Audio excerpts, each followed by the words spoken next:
Welcome to Train Sim World, an immersive and highly detailed rail simulation featuring authentic routes and trains from around the world.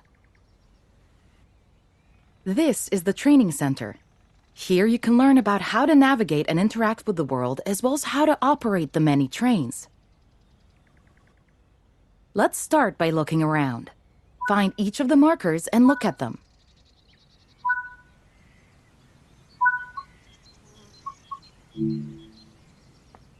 Your current objective is shown at the top left of the screen. Walk to the blue marker to complete the current objective.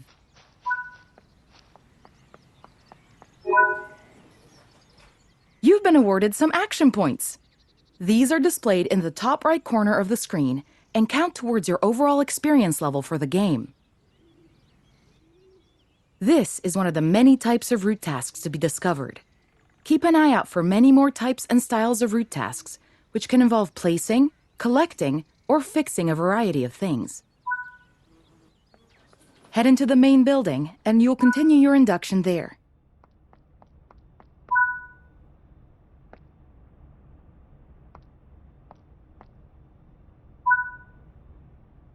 You can pause Train Sim World at any point to review objectives and a lot of other information. Now that we've covered some of the basics of moving around and interacting with the environment, let's take a walk through the building and find the trains. This is Central Square. From here, you can explore the main training center depot and surrounding yards.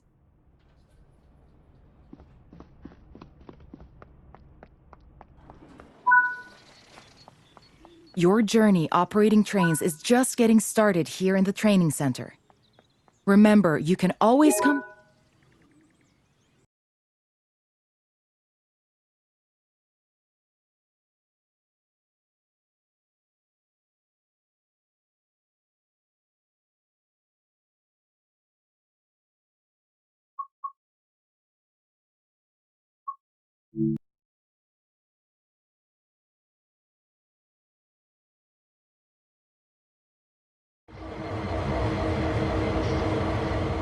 Welcome to Barstow in San Bernardino County, Southern California. Here you can explore the expansive freight yard before you head out, following the famous Route 66 through the Mojave Desert into San Bernardino.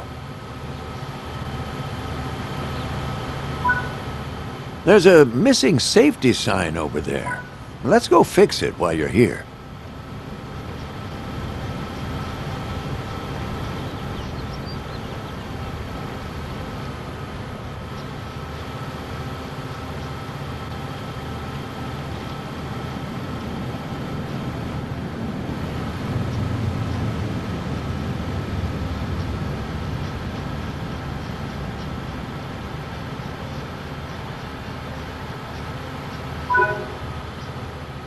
There are many more tasks to discover on this route.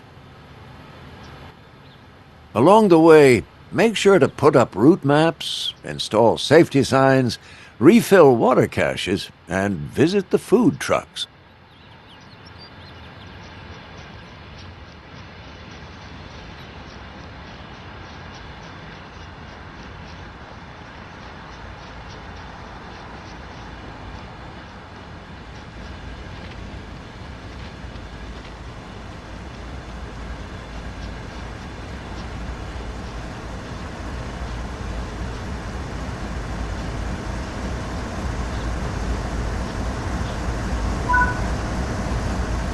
Today, we'll be riding along in this ES...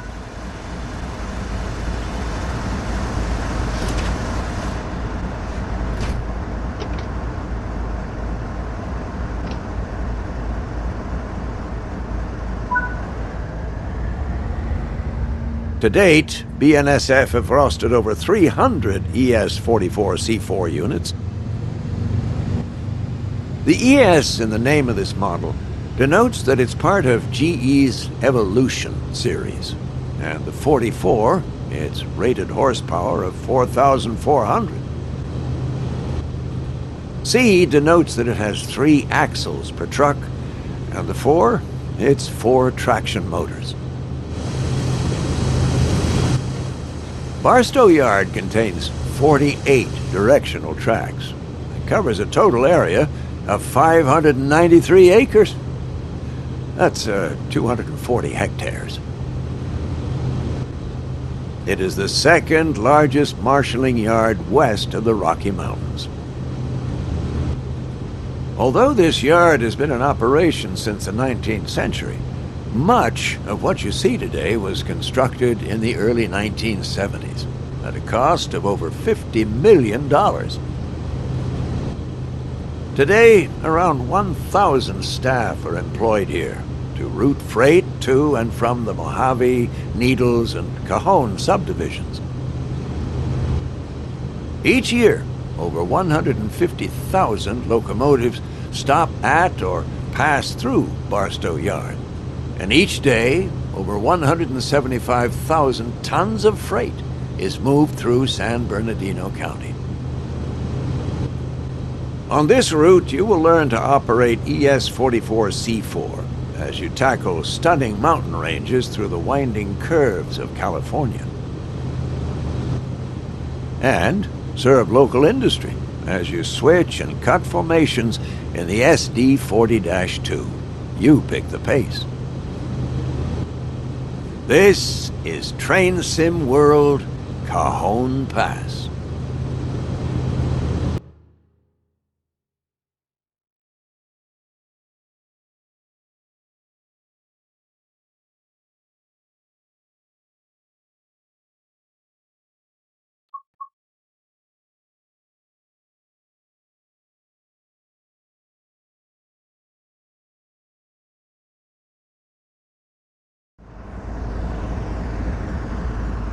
Okay, in this training module, you'll be learning how to perform a hill start and practice the switch from throttle to braking as you crest a gradient and go from ascending to descending. You'll be using GE ES-44C4 locomotives hauling heavy intermodal freight. Now you'll go through the steps needed to take over this locomotive.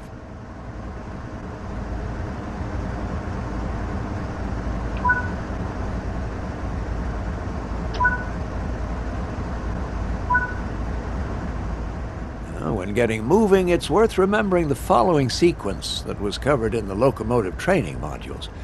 Independent on, auto off. Throttle on, independent off. Let's go through that slowly and understand why.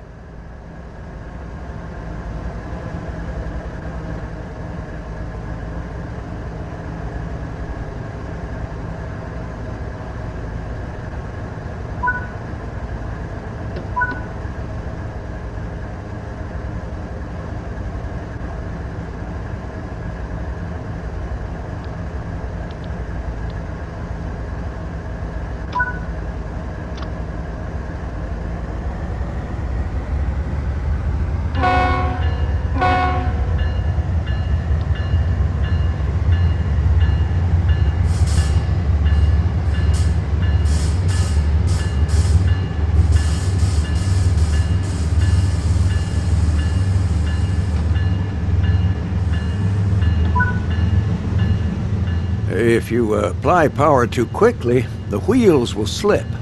If this happens, reduce the amount of power to regain control and then gently reapply. If you are struggling for grip, apply sand to increase traction.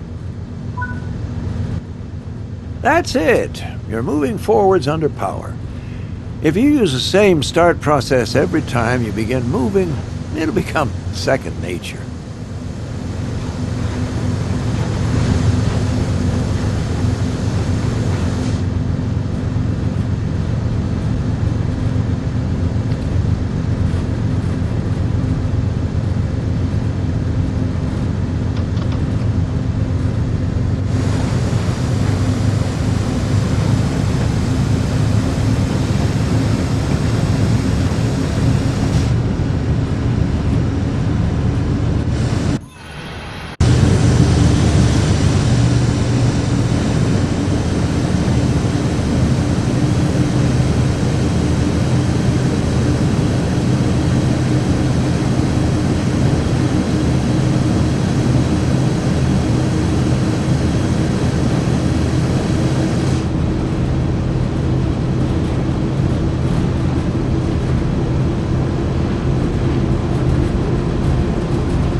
Congratulations, you have reached the summit.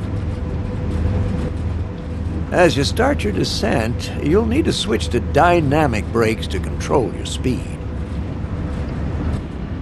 The most effective speed for dynamic brakes is around 30 miles per hour. So if you're exceeding that speed, you should be slowing down. Above 30 miles per hour, the dynamic brakes become a lot less effective, and you will be more reliant on the automatic brake. The automatic brake on its own will not provide enough fine control over the speed of the train. It's a blunt instrument, because you can't partially release the brakes, and they take a few minutes to apply to the setting you've asked for. If you try to rely on just the automatic brake, you will often find yourself coming to a halt, or going over speed while you wait anxiously for the brakes to apply. Watch the train speed as it crests the top of the gradient. You'll go from needing power to maintain speed to finding that power starting to accelerate the train. When you see that, start backing off power and aim to keep your speed below 30 miles per hour.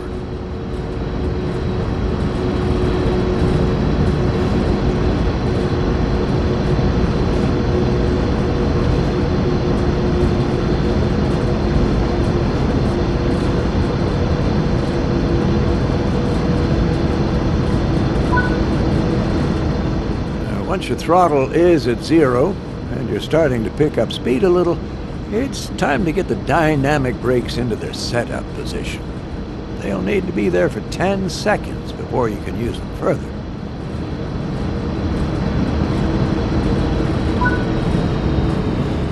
Start adding dynamic brake as needed to keep the speed in check.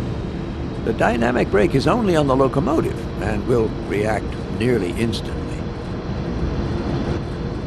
As you begin to get to larger amounts of dynamic brake needing to be applied, it's time to bring in the automatic brake to help. In most cases, a minimum set of automatic brake is enough. Apply that now. Watch out that on some locomotives, as you apply the automatic brake, this will cut the dynamic brake out entirely. This is because of the brakes applying on your locomotive. If you notice this happening, pull the independent brake towards you into the bail-off position, and it will release those brakes only, leaving the automatic brake on the rest of the train. And you will see the dynamic brake come back into action immediately. As the automatic brake begins to take effect down the length of the train, you'll notice the train begin to slow down due to the extra braking effort. Gently dial back the amount of dynamic brake to compensate for this, and continue to try and aim to keep your speed around, but not exceeding, 30 miles per hour. If you find that full dynamic brake is unable to hold the train speed, add a little air with the automatic brake. Wait to see how the train reacts, and adjust with the dynamics as needed. Always work under your target speed of 30 miles per hour. If you find yourself chasing faster speeds, you'll need to take more substantial corrective action with the automatic brake. Okay, come to a stop up ahead using the automatic brake.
Right. Well, that concludes this training module. It is highly recommended that you practice both hill starting and the change from ascent to descent until you are comfortable with them.